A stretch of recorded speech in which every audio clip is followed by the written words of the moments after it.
Will the newest CBA agreement do more harm than good?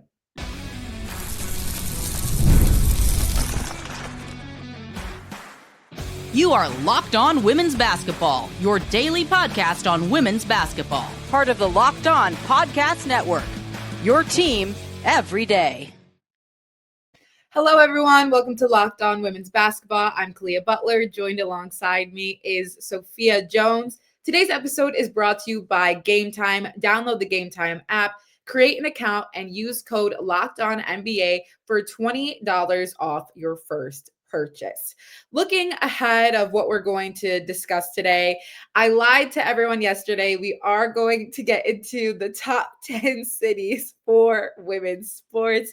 We're also going to talk about who made the Forbes 30 under 30 list this year, but we wanted to get a little bit more in depth about that breaking news segment we had yesterday in terms of the latest CBA negotiations and what the league has offered the players, because I think this is maybe since the original one where Nafisa had given her speech, where the players have been more outright vocal on not really liking the agreement. So as of right now, they are trying to potentially extend the season. However, that would conflict with the NCAA tournament as well as the new league Project B, which is planned to start in 2026, as well as remove housing so that they can essentially increase player salary. When we're thinking about when the WNBA season runs, it currently runs from May to October. This past year, there was a record 44 regular season games that were held. In the current agreement, training camp cannot start earlier than April 1st or more than 30 days before the first day of the regular season. The WNBA draft in recent years has been held in mid-April following the conclusion of the NCAA tournament. So there's just a few week turnaround for incoming rookies to join their new teams. There's also several overseas leagues still competing through April. Project B going to be one of them. Unrivaled still goes all the way out till the first week of March. And there's also been rules ratified in the current CBA called prioritization, which does not allow WNBA players to be late to training camp due to overseas commitments. Some of that probably will apply to Project B as well, since they are going to be worldwide. So as of right now, that is what the scope is looking like. Players haven't been responding to this very well yet, Sophia. They have not. I mean, one source told Front Office Sports, quote, "It doesn't make logical sense," end quote. Natasha Cloud was commenting under an Instagram post saying just flat out, "We want team housing.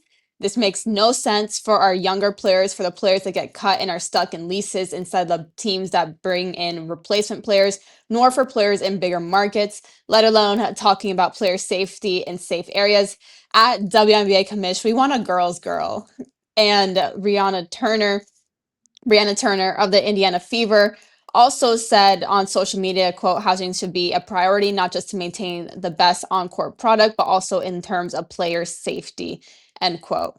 So a lot of uproar about the housing, but going back to what you were saying with some of these dates and the prioritization for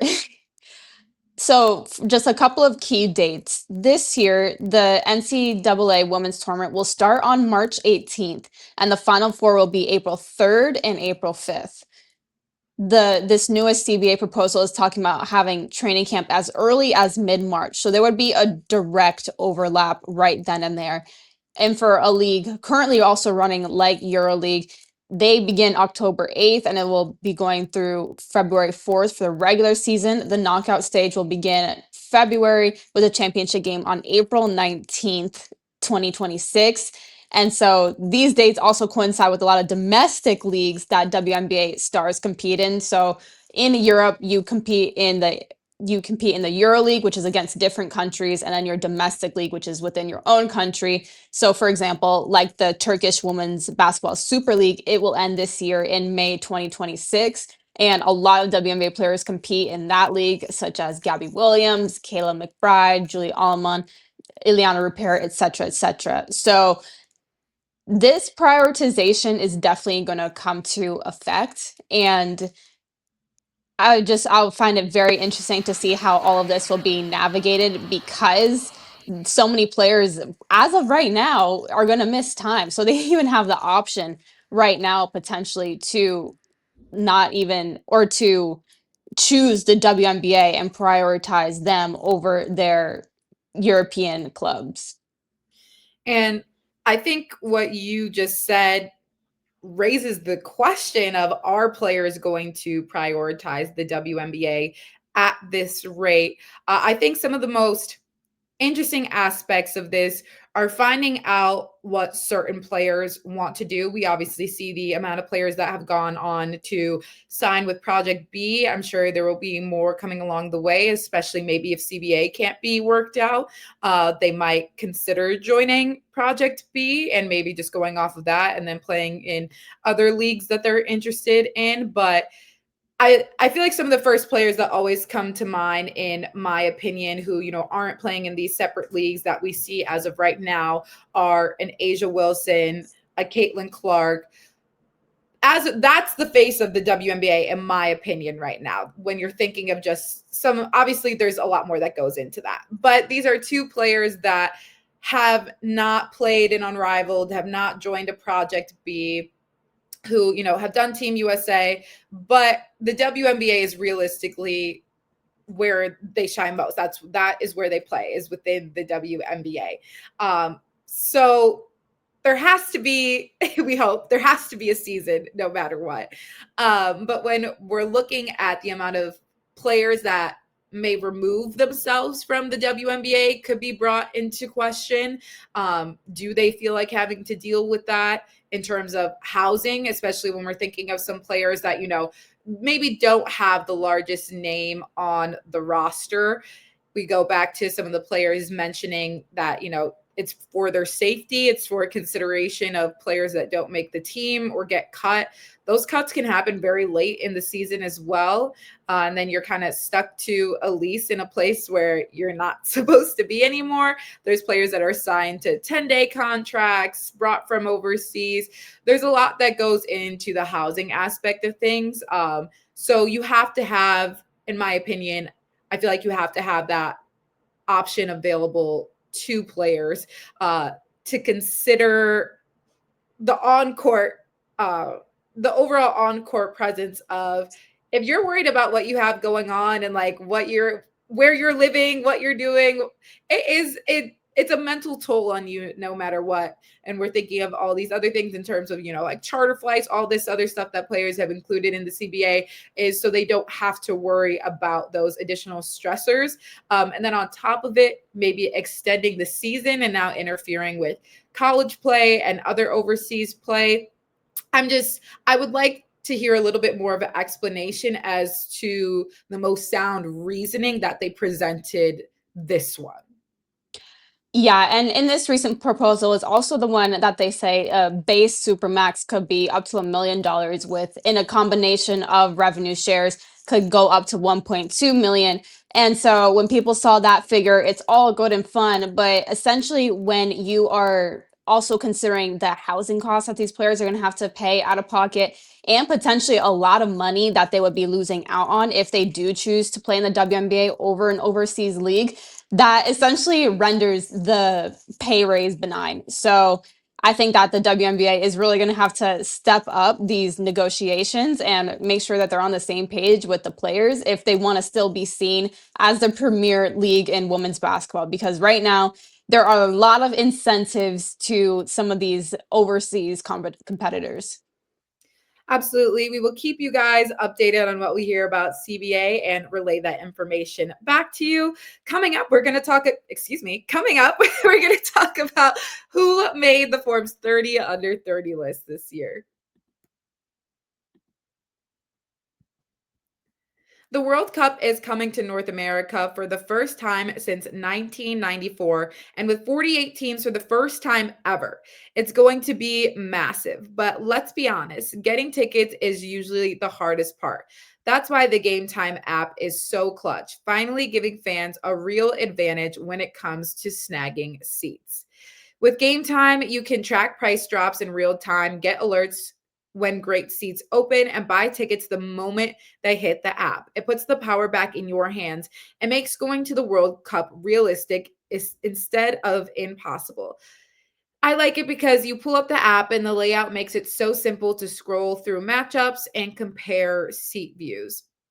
Take the guesswork out of buying World Cup tickets. Every match, concert, or event with Game Time. Download the Game Time app, create an account, and use code LOCKEDONNBA for $20 off your first purchase.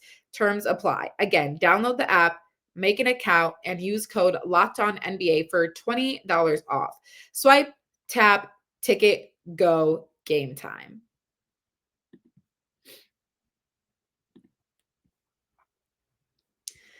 So there are some standout faces that made the Forbes 30 under 30 list this year. I feel like they were a little bit expected, and I love the rotation of WNBA players that they are including alongside other female athletes that are of note.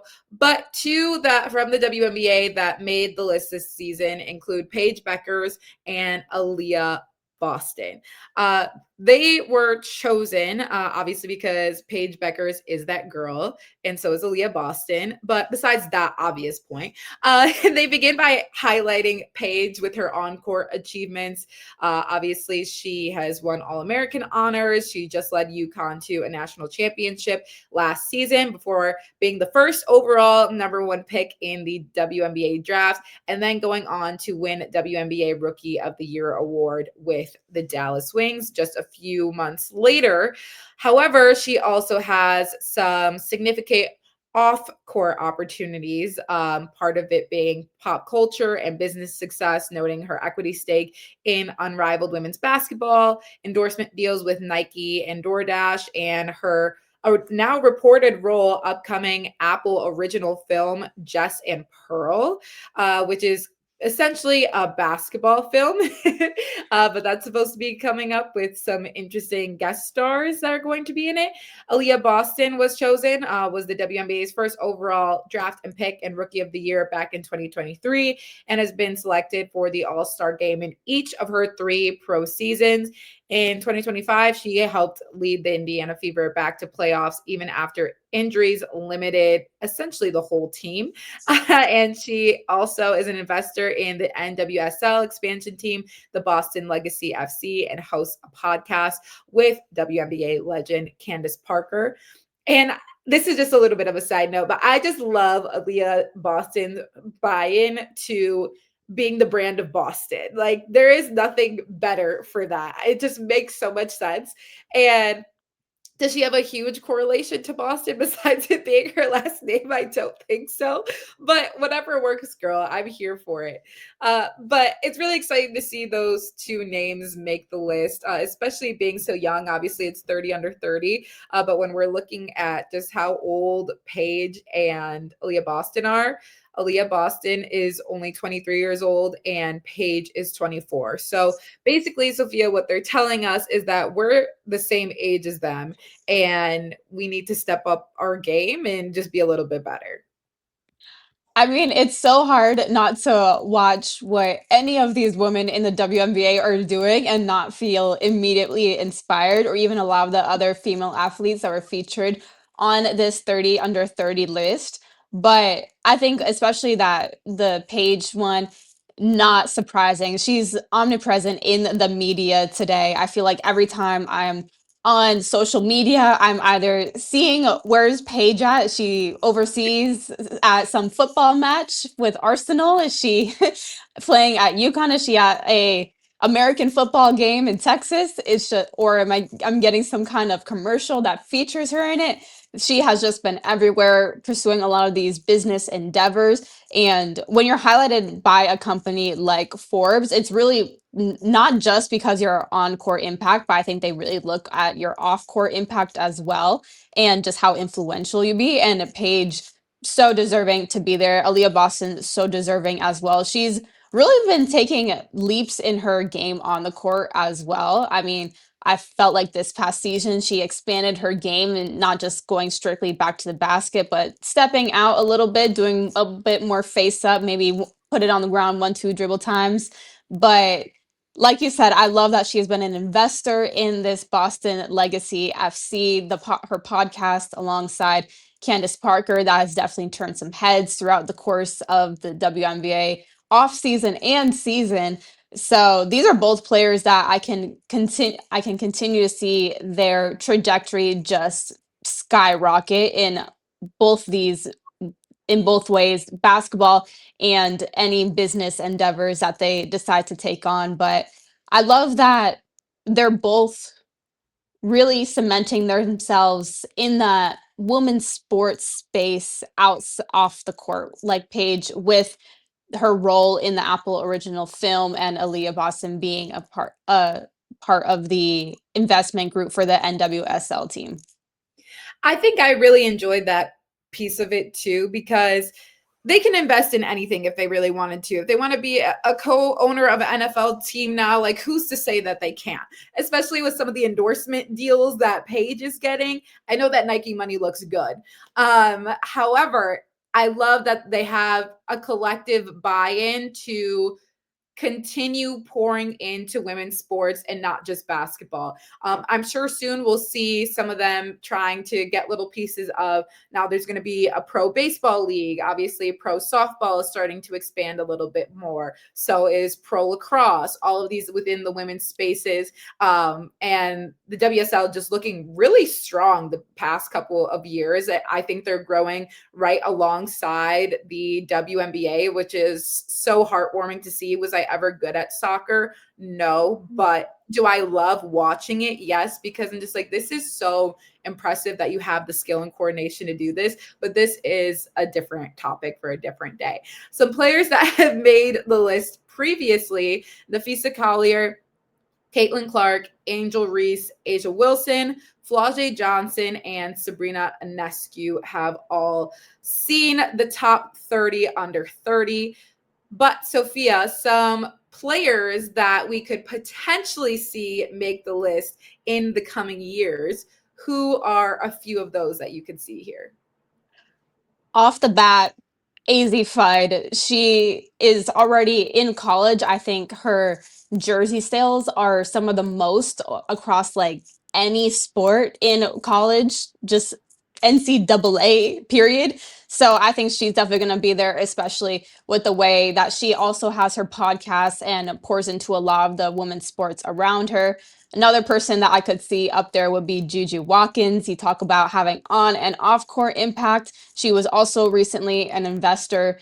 I can't remember which specific team, but also an investor in a NWSL team. Another player where I think it was that State Farm commercial that you were seeing like every single women's college basketball game.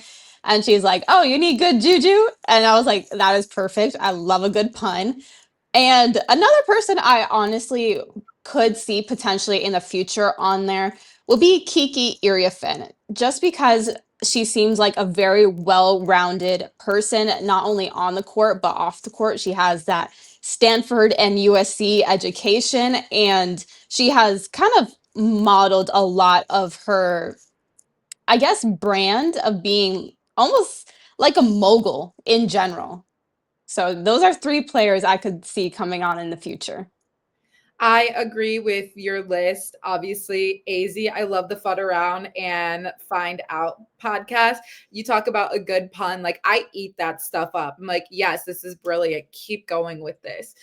Juju Watkins speaks for itself. I mean, she can have her own hair brand. Like, if she started selling her ponytail extension to sit at the top, who's to say I wouldn't get that? Like, she could really go anywhere with what she's doing, and another player that's going to continue investing a lot. And I love the addition of Kiki Iriafen, because I feel like she's also one of those really dynamic just people in general, where you mentioned she has the education. I'm pretty sure she got an engineering degree on top of it. So she's smart, she's a baller, and just culture wise, I think across the board for all of these players have had such a significant impact. So I think all three of these and a laundry list of potential more players to come, but those were the top three that came to both Sophia and I's mind right away. But coming up after this, we are going to talk about the best cities for women's sports in the US, and maybe your city will be on there.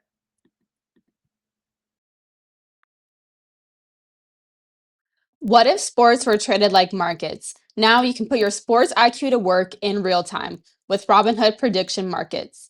It's not you against the house, it's you participating in a live market. You can buy or sell your positions live all game long. Use your sports knowledge in the moments that matter. Robinhood prediction markets changes the game. It's people moving the action. So when momentum shifts, you can move with it. I always knew the game, but I never had a dynamic way to apply that knowledge. Now I can actually take part live in a market powered by people. You're no longer just a spectator. Play by play, you decide. Trade every play with Robinhood. Now available across the US. Download the Robinhood app now to begin.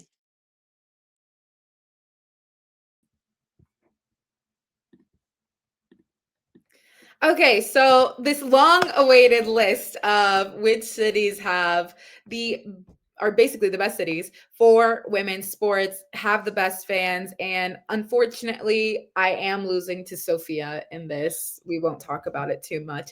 But the Bay Area was voted number one for being the best city for women's sports in general. You have the Bay FC, Golden State Valkyries that just wrapped up their historic inaugural season. But let's talk straight to the source. Sophia, the Bay Area, what makes it so great and why does the Bay love women's sports so much? I would also, sorry, I'm going to make you share a story, would like you to tell me about the amount of people you see wearing Golden State Valkyries jerseys, basically over any other California team.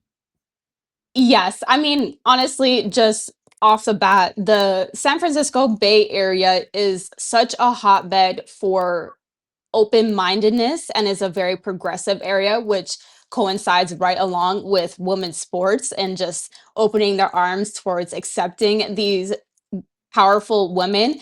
And I think that's a huge reason, even with some of the college sports that we've seen. Stanford, so historic, and the myriad of sports that they have in the women's department that have been super dominant. Santa Clara, even historically, has been really, really talented at soccer.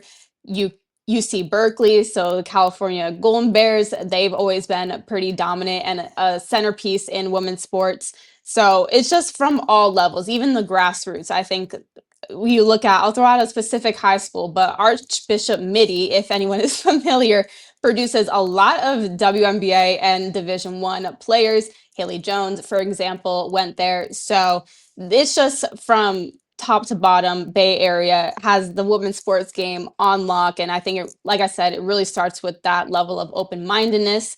But I see Valkyrie's gear everywhere. I don't think I can walk around downtown without seeing some representation. And even I'll go to the farmer's market, and every time I wear my Valkyrie stuff or I wear Valkyrie's gear, someone is always like, "Yeah, go Valks." I'm like, "Yeah, V's up." So it's just a very inclusive environment. And even with San Jose hosting the NWSL Championship at PayPal Park, I think there was a really great turnout for that. They actually floated the center court line or center field line of the pitch on in the water in San Francisco Bay. So it's kind of a weird concept, but it was pretty cool. And that's just, more of a example of the acceptance I think that the Bay has had to women's sports.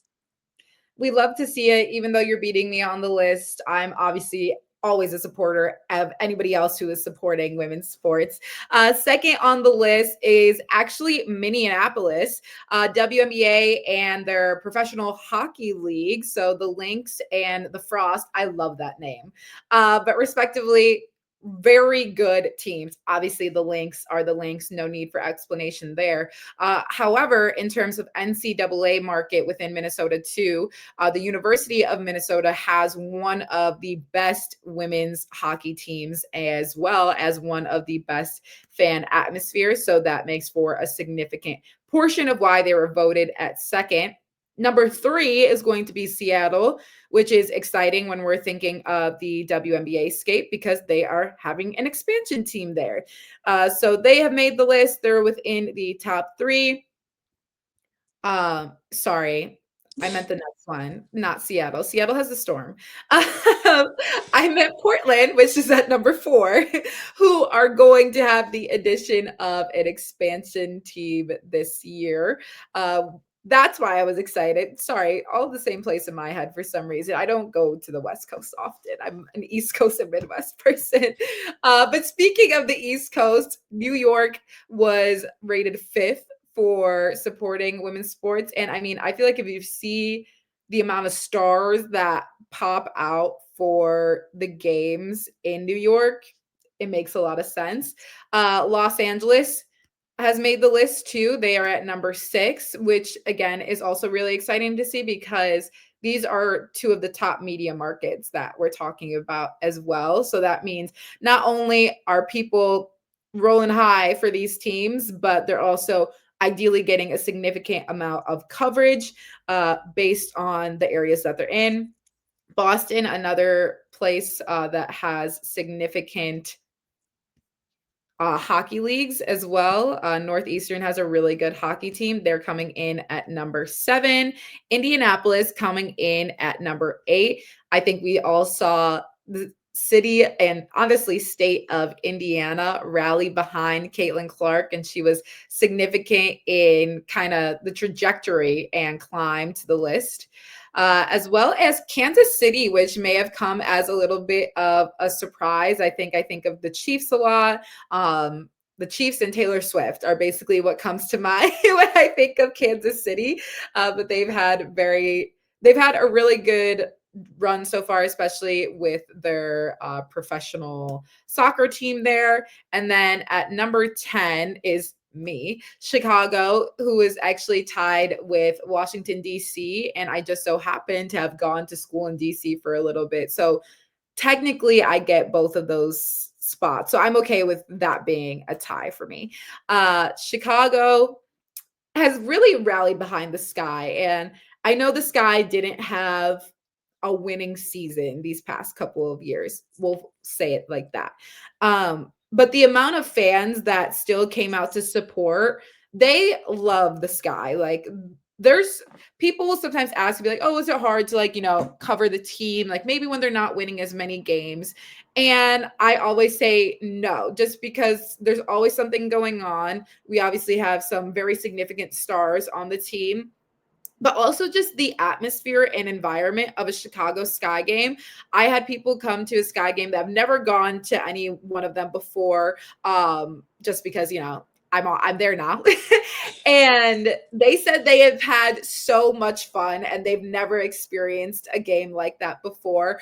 They're also rallying behind the Red Stars, which is the soccer team that we have here, and Northwestern has a very good lacrosse team. I was a lacrosse player, so I have to throw in that in there as well. And for the essence of time, I'll stop talking, but we're also getting a pro softball league that is set to open up this season within the Chicago suburbs. So a lot to be excited for in the women's sports space as a whole. But we're here on Locked On Women's Basketball. So thank you so much for joining us. And we will see you guys again tomorrow. We're going to get back into some NCAA coverage and some games that you need to see.